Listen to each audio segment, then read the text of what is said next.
Welcome back to the channel, beautiful people. I am very much looking forward to this one, and I hope you have a terrific day ahead. In today's video, as the title suggests, not only will we have my updated draft, which I'm looking forward to talking through, especially because there's one unit of the team that you're really not going to like, and I look forward to the debates in the comments section as such, but also because we're going to pair the updated draft with strategy. So I'll be looking at the free hit, the wildcard, the bench boost, and there's no mention of the triple captain there, but I will mention it for sure. And we'll look at some fixture swings and things of the sort. Now, I did this time last season, and it was successful with wildcard 12. And it was, most importantly, just a lot of fun to kind of break this down and look for edges in this type of spot. And I'm very much looking forward to doing it again. Before we start, there are a couple of things. One, I want to shout out Praz. I'm pretty sure if you're watching this channel, you all know him. If you don't know him, he's part of the FPL Wire. He's on BBC, he's on the Premier League, and he's absolutely worth a follow on both X, and go and subscribe to their channel on YouTube. But especially with Wildcard 13, he was definitely my inspiration behind the idea, and he kind of pointed me there before I had analysed any of the fixture sets. So I want to shout him out, and there's a shout out to him later in the video as well. And secondly, the standard request that if you are one of the thousands of people who watch regularly but have not subscribed, then I would greatly appreciate if you click the button. And if you enjoy it, then like the video as well. But without anything else needing to be said, let's hop into it. One thing that should have been said in the introduction, but was not, is that you will now be seeing daily uploads, and that is confirmed. So if that wasn't enough to subscribe, then hopefully it was. You may be wondering, why are you starting in the midfield? This is not how draft reveals are meant to go. But I wanted to do it in a way whereby it really showed my thought process throughout the building of this team. And the core of this team is this midfield. It's what determined everything else. I built that first. That was the most important thing to me, just given how the game is structured, players available, and then I went from there. So I thought I'd build it from here. Firstly, Salah and Palmer. Now, these two, alongside the guy to the right on the screen, Ndiaye, are the locks, right? They're the three most locked players in this draft, I would say. I have no interest at the moment, no real interest, of going without Mohamed Salah. I think from what I've seen preseason, yeah, sure, no goals, maybe one assist or whatever, but more than sharp enough, especially considering it's preseason, more than sharp enough. Volume of attacking actions, dangerous attacking actions in the final thirds, ones which, if he was luckier in the moment or a little bit sharper, would have produced output. Sufficient volume for me. And does the general play look sharp enough? Yes. Is the role particularly restrictive? No. Are the fixtures there for him to hurt the opposition? Yeah, honestly, I think they are. Like, with Bournemouth, obviously they're weakened now, right? With all the departures. They may still be decent, but opening day at Anfield, with all the new recruits, I think he'll want to fire, and I think he will be firing. Newcastle have had an up and down preseason. I think it was a much better performance against Spurs from what I read. Didn't really watch much of the game at all. But still, I think it's either Lewis Hall, who's not completely fit given how long his injury's been, right? And he's just coming back. Or if it's not, I think he could really have some joy against their left back. And then Arsenal at home is something that we'll probably come into in another video in a bit more depth when I look at Arsenal. But at the moment, I'm not overly convinced by them, hence why you'll see none of their players in my draft, right? And maybe even to put it a little bit more simply, he's just so good. I think he's the best player in the Premier League, and I'm not willing to go without that. I think he can create opportunity to return from so little and so often that going without him, I don't fancy it. Even if I don't want to captain him, okay, cool. But to not have him at all, not for me.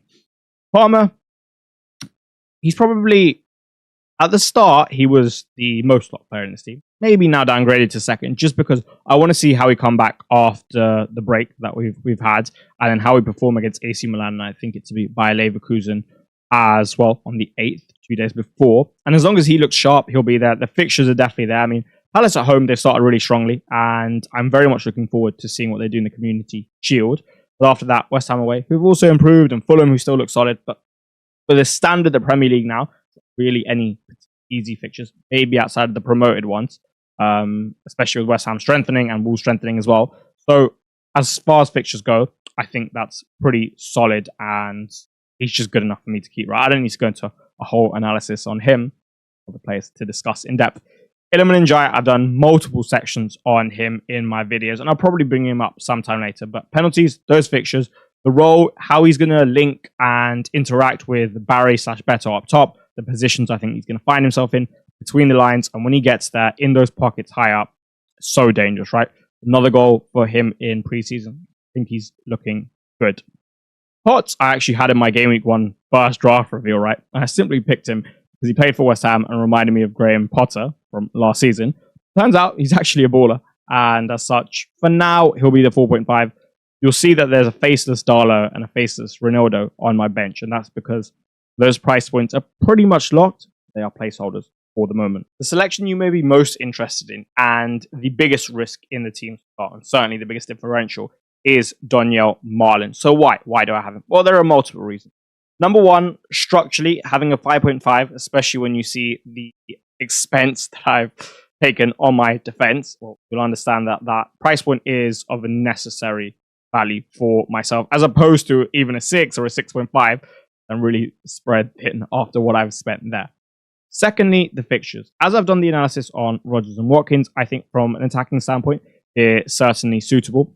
The other thing is, they're suitable from a point whereby I think you can see Aston Villa in those games hurting teams in transition.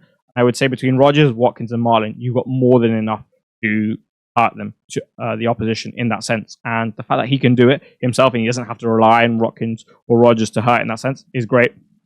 For example, I can just imagine if you have like an isolated situation, maybe a 3-on-3, he's wide on the right, and then he just hits a line, almost as if he's playing rugby, coming inside that fullback, and then someone like Tielemans or Rodgers or even Onana or Kamara, who played a really nice release into Watkins in pre-season, releasing him in that channel, and then him hurting from there, certainly got the pace to do so. And then one big thing for me is, I guess, something you could call that's more of an intangible, something that I discussed with Omar Marmoush last season, and it actually fills me with confidence, maybe more than anything else, is that when I watched Marmoush early doors last season, he really appeared to me as someone who has the goal-scoring gene, right? It just seemed like it was part of him. Similar to how when you meet someone, they may scream success, or they may seem that they've got everything put together, right? They kind of just scream that level of competence. And to me, when I watched Donyell Malen play, the way in which he just performs his actions and the type of actions that he performs, to me, that screams goals. And it screams to me that he's got the goal-scoring gene. This is a guy who scored big goals in the Champions League, who's had success elsewhere at big clubs, and you don't do that without having something. So for me, I feel very comfortable with everything aside from the expected minutes. I feel comfortable enough, of course, to go there. And personally, I think Villa could do, and especially Watkins could do, I think it benefits him so much not having the typical Unai Emery wide player, for example, Jacob Ramsey.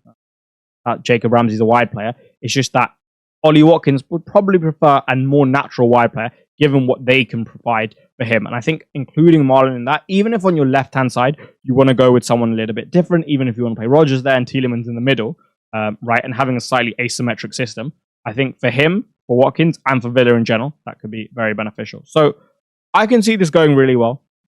It's just whether or case he gets minutes. If he gets minutes, he's absolutely gone. But for me, I think he starts Game Week 1. He shows what he's got. And then from there, Unai Emery will be more willing to use this type of player. And even if it means he has to have an asymmetric structure, if he has to use Rodgers in a slightly different way, if he maybe uses Tielemans higher to facilitate both Watkins and Malen in the same team, I think he could do it. And I think he will, to be honest with you. So I feel good about that. And that's probably the biggest punt in the team, aside from the defensive unit as a whole. As expressed in the last slide, the reason why Darlow is faceless and the reason why Ronaldo will be as well is those two, and also Potts to an extent, are very much just placeholders for the structure, and come on Game Week 1 deadline day, whoever is the best in that category for that price point, I'll pick. Moving on to my number one, which is Sells, and hopefully we'll get Sells Supremacy Part 2 this season.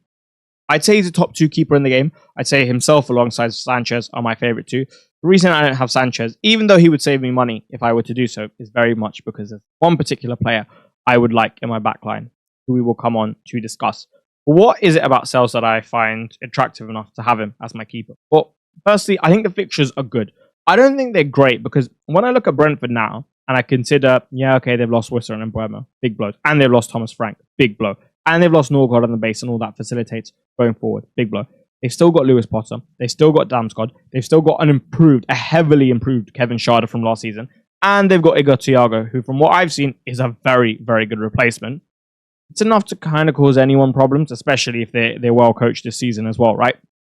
Even Coyote from fullback could be quite dangerous. And in general, the recruitment's quite good. So by the time we get to that fixture, wouldn't be surprised if they snapped up a decent right wing replacement. So I don't see this as a slam dunk. I don't see pretty much any fixture as a slam dunk for clean sheets in the Premier League, aside from, and even the promoted sides aren't slam dunks, but they're significantly better. It's good enough though, right? Relative to what I have elsewhere. I think Forest's defense is still going to be solid. Yeah, they've had an up and down preseason, but defensively they've still been okay. And their back four hasn't really played much together. / back five, where Morata slots in at centre back as well to make a 3 there. So that's positive, right? You've got fixtures and you've got a quality defense. I also think they'll still concede enough shots whereby his ceiling's there. It's not going to be like, I don't know, let's say prime Man City where Edison just kind of sat on his goal line or sat on the halfway line all game and didn't really do anything, right? There'll still be enough for him to generate those saves to help with the ceiling and floor. So overall, I feel good about it. I'm probably not as high on him just because I'm a bit higher on the other attacks in the league than I was when I first made my draft reveal. But still, for now, I think very solid. I know there's a decent chance you're watching this and you're looking at that back line and maybe even my benching choice for the back line and thinking, yeah, that is not a bit of me and I don't like it one bit. Especially because I've certainly been someone who has focused enough on CBIT / DEFCON to know its value. I propose that on this channel, and yet I haven't really gone for it in my team. So allow me to explain why. First and foremost, I think Neco Williams is underrated on DEFCON / I'm just going to call it CBIT for this video. Because if you actually look at the starts, right, and then look at the amount of CBIT points he generated, well, then it's actually better than Marilla, right? Like, he achieved the bonus in more games as a percentage than Marilla did when they started. So, from that standpoint, and the fact that he can get open play attacking returns, really good. Really, really good. I like that. And obviously, I'm quite high on the Forest defense. Not as high as I was, but high enough whereby I really like him at 5 million. Okay, so I imagine there won't be too many quarrels there. It's more so the fact that I've gone for 3 fullbacks, right? 3 left backs, all of whom have some challenges associated with them, and none of which are really looking to exploit, at least on the surface, the bonuses from DEFCON.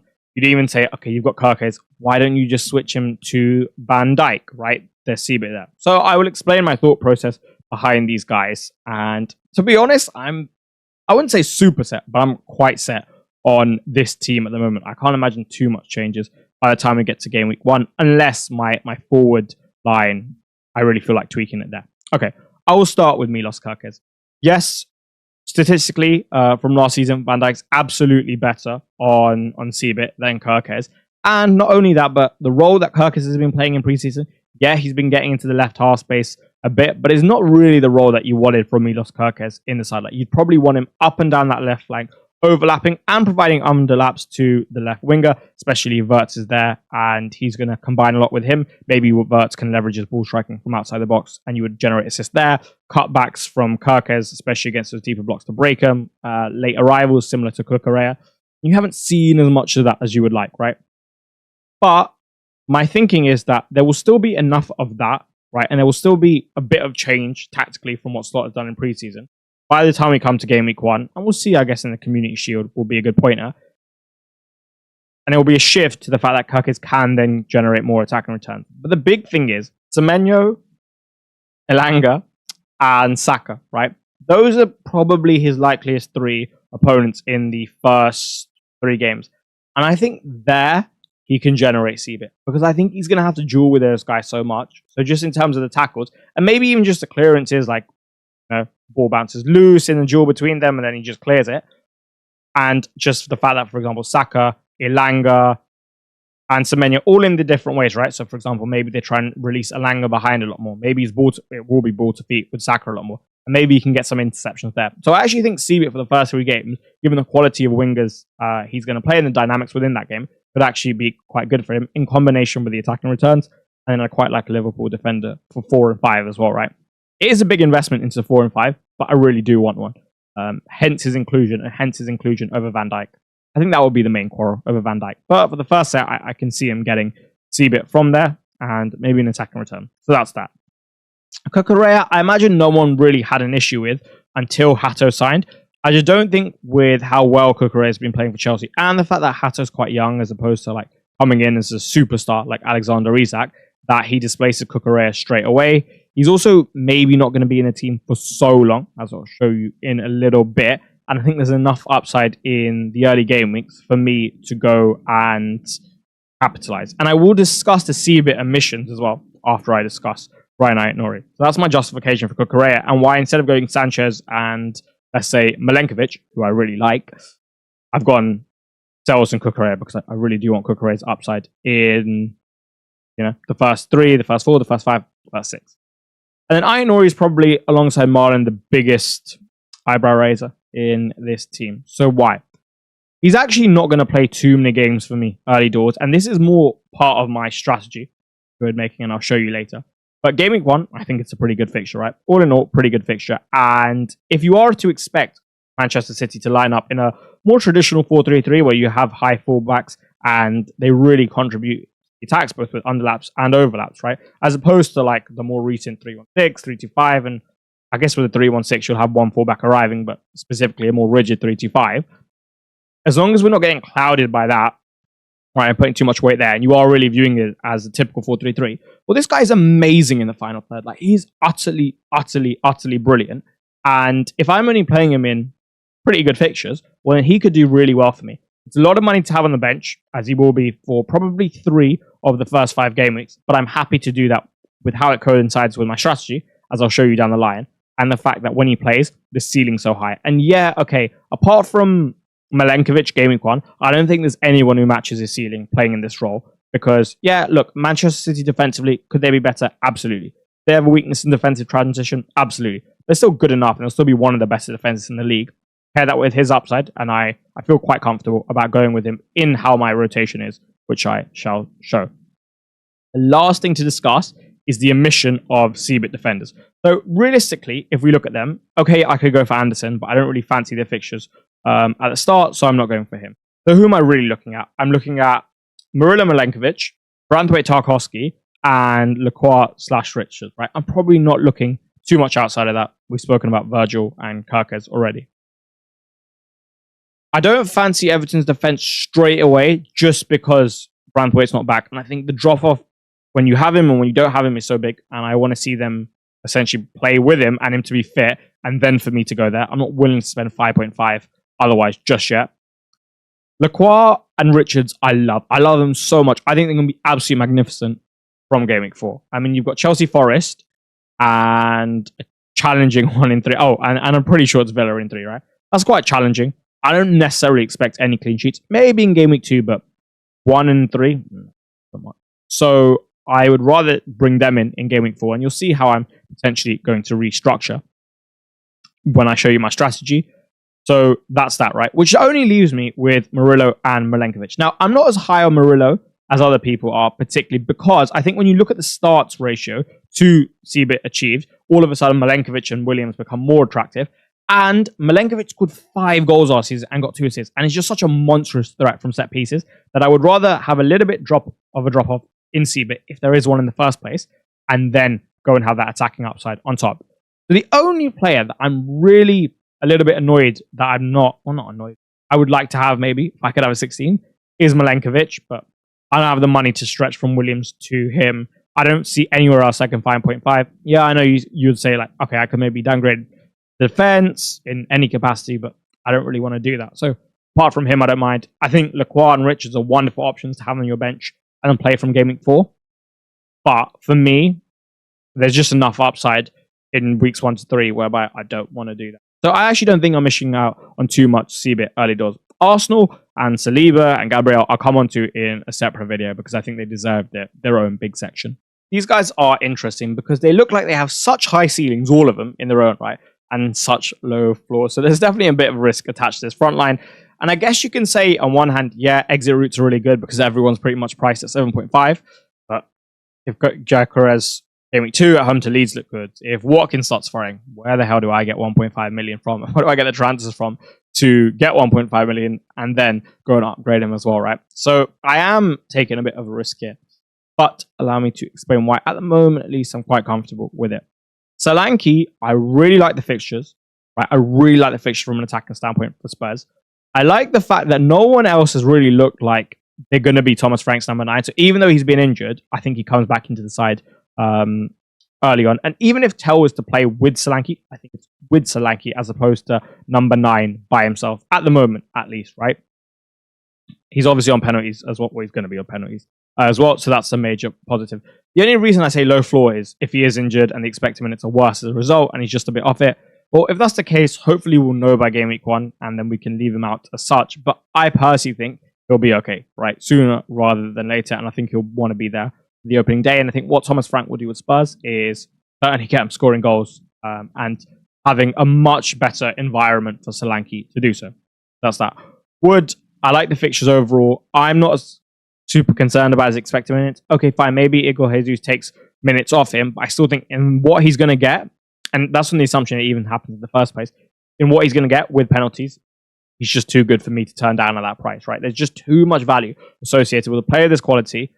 Everything that encapsulates, for example, like where he is, when he's there, the quality in the box, and like how I think his goals are actually somewhat replicable from last season. The fact that they've still retained a very good team around him, and fixtures as well, and penalties, is good enough for me to have. Moving on to João Pedro, it could easily be said that he has some similarities to Wood and Solanke, and even more so in terms of that low floor, because not only could he get hooked to, let's say, 60 or 70 without a return, and then maybe start dropping in price quite quickly as such, but also, especially with a high ownership, but also because what if he doesn't start, right? What if Enzo Maresca's like, you know what? No, I want a different type of profile for this game. I want Liam Delap.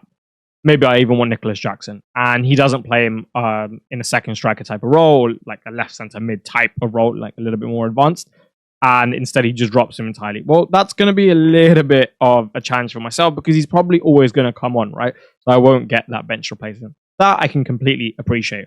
Also, what if 60 and 70 in general, it just isn't enough for him to start hauling. So, like, yeah, he could return, but I'm missing out on, like, that real upside. And all of those, I think, are very valid concerns. For me, though, early doors, I think at least the first 2, he gets a nod. And I back him and us enough at the start to really put it on. And with Palmer playing a more optimized role this season, in my opinion, that's what I think will happen. And with our attacking dynamics being far better this season, through, like, yes, better coaching, because I think Enzo Maresca will be a bit more flexible. And you'll see the benefits to that, but also because we've got better players in the squad this season, I think you'll see our 9, who I really do think was be João Pedro for the most part, start to fire. And I don't want to miss out on that Chelsea upside. Between Cucurella, Palmer and João Pedro, I could see a lot of points. And I think the ceiling to all of these Chelsea players in the trio is really high. So for me, early doors, don't really want to go without. And I think at 7.5, again, the price is so good for the value offer. So yeah, I'm not going to ditch him at the moment. So that's the team overall. Let me know what you think in the comment section. I imagine there'll be certainly some interesting discussion to be had on the defense and maybe the forward line as well. And I'm certainly open to your ideas and very much like quite interested. And maybe you've got like a different solution, right? Maybe, for example, structurally you don't like it, in which case it'll probably be even more interesting if you could try and tempt me into a 3-5-2 for whatever reason, right? There's no Bruno Fernandes. There's no Matthias Cunha. There's no Ollie Watkins. There's no real route to him either. There's no Victor Gyökeres, right? And so on and so on. So maybe you can make a very interesting and valid argument for those guys. And then we could go from there. Naturally, I'll cover them in videos to come, but just my draft at the moment. Right, now as a preface to all of this, again, I would like to shout out Praz, as I do in the last side, because he certainly helped a lot of this come together with his Wildcard 13 proposal. Before we get into it, right, and I show you how I'm looking to run it this season, these are 2 images. One of Game Week 7 to 12, the fixture set, and one of Game Week 13 to 19 from Fantasy Football Hub, with the aim to wildcard in 13, not beforehand. And the reason I'm showing you this is on the next slide, I will show you my team essentially from Game Week 1 to 6 and the plan in for the transition from 6 to 7, right? Because there is a fixture swing there. People also looking at it as a free hit type of week. I'm not, for certain reasons which we will discuss. And I wanted to show you beforehand what the fixture sets look like for 7 to 12 and who's got the best one. Arsenal, and why I'd essentially be looking to go into them, and maybe even some Wolves. So now that you've seen that, and you can come back to this for 13 to 19 if you need to, but in general, you can see Liverpool, Arsenal, Palace, Newcastle, top by quite a bit with the quality of fixtures. It's these swings that I'm looking to essentially build around. So now let's go into see what my first part of the strategy is. Now, there is a reason that I use this specific game week as a marker. One, because there's certainly a fixture swing in 7, hence why some people are looking at wildcarding. And this game week in particular has some very attractive matchups, and it's why some people are looking at this game week as a free hit game week. However, similar to last season, where wildcard 6 was kind of the meta, I want to delay that wildcard because I think there's enough utility to be had in a particular game week 1 squad, for example, the one I've built, whereby you can get good value from 1 to 5. And for that swing, you can still be okay by saving transfers and building so that you have some cover, sufficient cover already for game week 6. So, in game week 6, look at the fixtures that you're really looking to target. Manchester City, right? At home to Burnley. Nottingham Forest. At home to Sunderland. You want triple ups and triple ups there. You wouldn't probably mind some Chelsea cover as well. Well, I've already got triple Chelsea, okay? I've already got triple Forest. And with Aït-Nouri, I already have a City asset. That's 7, right, of a potential 9 from those 3 sides. Who else would I like? Well, I'd probably like a City midfielder for the fixture at home to Burnley, and I'd probably like Malen. So how am I going to do this without wildcarding anywhere near this window or free hitting? Well, my plan is to essentially take as many free transfers from the first game week to game week 6 in order to restructure in both 6 and 7. As we'll come on to the next slide, game week 1, I like my side quite a lot. Game week 6, I like my side quite a lot. 2 to 5 is interesting, right? Like I could see some potential challenges cropping up. But what I've done in the building of this squad is I've tried to go for players that I feel really secure in. That even if they blank, I'm not going to feel the need to knee jerk, right? And those 5 in particular, Salah, Palmer, and Ndiaye, those 3 especially, and then Wood and Solanke, as long as everything is cool with them expected minutes wise. Form isn't a massive concern as long as the expected minutes are good, because I'll just keep playing them on the assumption that I think they'll eventually hit, right? The defense has so much depth. Cucurella, Williams, Aït-Nouri, and Kirkes. But even if they don't have great fixtures, quality of defense, attacking returns, it's all there. Whereby I should only really have to worry about 2 spots. I wouldn't even say worry, but just like have my eye on 2 spots in Malen and João Pedro, right? So I am thinking that game weeks 1 to 5, I should be able to roll quite a bit. Well, I get 2. I should be able to roll quite a bit. And I really want to get to this place. Maximum 2 transfers being used out of the 5 that I could have available. Maximum 2. Realistically, nothing more than 1. And if I do so, in game week 6, I'd look to sell Salah as the fixtures turn for him. Actually, you would have seen on the last side, he wasn't in the top set for 7 to 12. Sell him, and then sell whichever one of the forwards is the most appropriate. Maybe even João Pedro, just looking to plan towards the future. And then bring in Haaland. Maybe bring in a City mid and capitalize on the opportunities here. And then in game week 7, as I showed you with the swing, Liverpool's fixtures, pretty ugly. Same with Forest. And even Chelsea, they have a couple tough ones. So maybe I relinquish something like Cucurella, one Forest defender, Kirkes. Salah's already gone. And I start to restructure by bringing in some Arsenal. Maybe I'll have some extra cash left over because they're all premium like prices. I'll downgrade. And then I can move that into the likes of someone like Bukayo Saka and restructure my team there. And even like a Strand Larsen who's cheaper up top as well, just to gain some cash, right? So this is my current line of thinking as to how I want to restructure to basically get a really good team, which is practically a free hit team for 6, and then also be set up in a way for 7, whereby my team won't look so far away from a wild card. I actually thought I'd show you as well what my Game Week 7 team could look like. So here, there have been 5 transfers made to the squad as opposed to 6, because like I said, maybe between 2 and 5, I'll have to make 1. And some of you may say, no, it's very likely you have to make more. For example, what if we have an Nkunku situation like last year, or a Rodgers situation, or this situation, or that situation? Like I explained it in my draft reveal, I think the defense has so much depth whereby like I'm okay with it. And the CBIT defenders that I'm missing out on, I think are really only Milenkovic, and I've got Williams as cover anyway. And then the other guys kind of emerge from Game Week 4 in the form of Lacroix and Richards. And for now, I'm okay to not have that, right, at the start. And the other thing is, I have 5 players who are pretty much not going to leave my team. So apart from Malen, João Pedro, even if I get one wrong, yeah, might have to make one change there. And to be honest, I'm sure cheaper options will present themselves as we get started with the season. They always do, and there's enough in the Premier League for them to do so. But this would be the Game Week 7 team with 5 transfers. So Salah, Wood, João Pedro, Kirkes, and Cucurella have left to facilitate Arsenal's fixture swing, and these 2 will happen in 7, right? Not 6, because you want Chelsea for 6. You've got Gabriel and Saka. Wonderful. That combination worked so well for me last year. Wolves, as shown in the slide earlier, have a great fixture run from 7 to 12. Hence, Agbadu, good on CBIT. Strand Larson, just quite gone in general, I think. He's in. And then the fifth one is Erling Haaland, right? Obviously, I spoke about having like a City mid in game week 6 as well. Maybe that's not possible, right? But at least I'll have this and I won't have to use the free hit just to get like an extra City mid in game week 6. My side will still be very, very strong, right? So honestly, I think this looks quite good as a plan. And I thought I'd just show you what the restructure could look like. We won't be going without Salah for too long, right, before getting him back in 13. I also want to stress that this is theory only at the moment. Like, this is not, yeah, I'm 100% going to do this. This is just theory only. It's currently where I'm at, just trying to present some ideas to you guys in the hope that you enjoy it.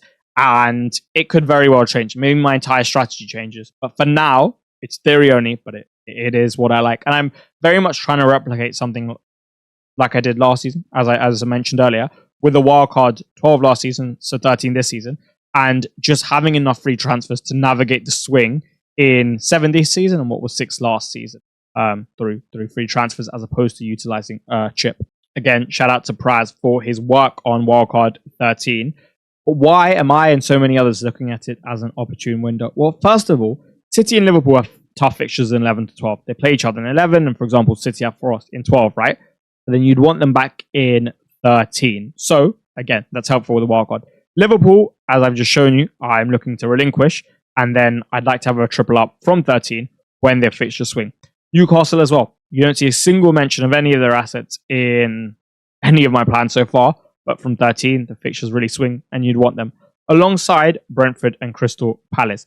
So you could completely change the structure of your team. Maybe you really optimize the starting 11 and go for nailed expected minutes players, high expected minutes players.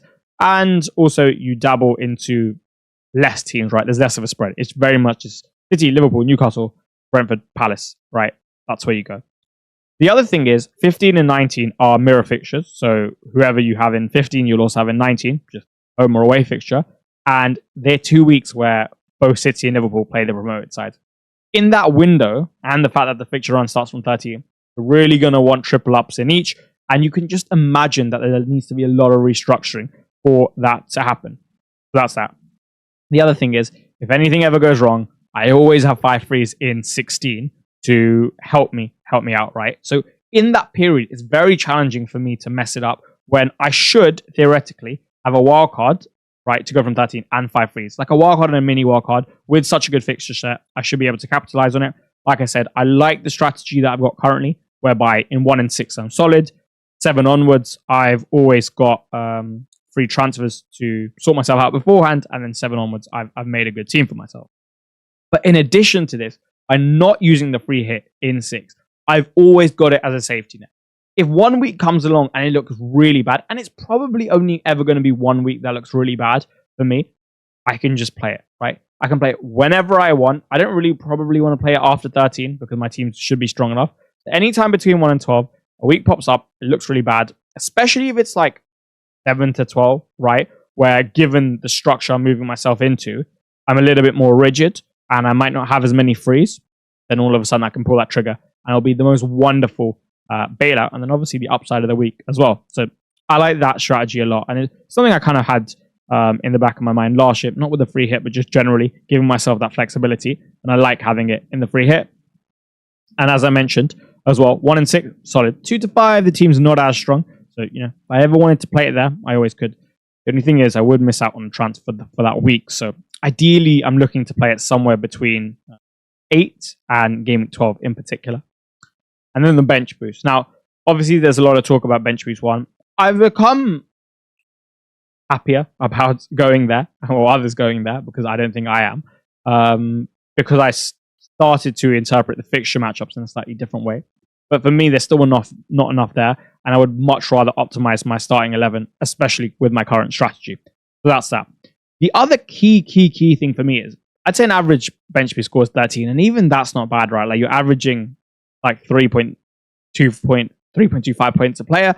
That's not horrible for a bench boost. For example, mine last year got like 10, right? And I know a lot of people got in and around that. And even if you were to get to 20, that would be a really good score, right? You're averaging 5 per player, so 7 points more. And I think in your planning for it, you can often lose a lot of points in a hidden way for this week and this week by the sacrifices you make. And I don't want to do that. So the bench boost is at the bottom of my list. It will be played whenever is convenient, but I'm not planning around it because I think I should plan around everything else. And I would say this is the least impact chip. It's very, very unlikely to work big in most cases. And the other thing is, if the defense really is that important this year, I want money invested in there. And you've obviously got good enough attackers to spend money on as well. So for me, the bench boost is not something I'm thinking about at all at the moment. I'm putting it to the side. It's the least of my priorities. And there will come a time where it works out. Maybe I work hard in 13. The team's so strong. I can use 3 of the free transfers I get in 16 to tweak the squad, right? One way to bench boost it, and then tweak it back with the transfers I have saved the other way, right? Maybe I'll do that. But for now, no interest in planning for it early doors. And that is all she wrote for this one, ladies and gentlemen. A long one that I hope you enjoyed and that I certainly hope was thought-provoking. And anything you would like to discuss in the comment section, I would be more than glad to. I shall see you tomorrow for the next video. As I mentioned, daily uploads. If you enjoy the video, then please do drop a like on the channel and subscribe to it as well. I would be greatly appreciative.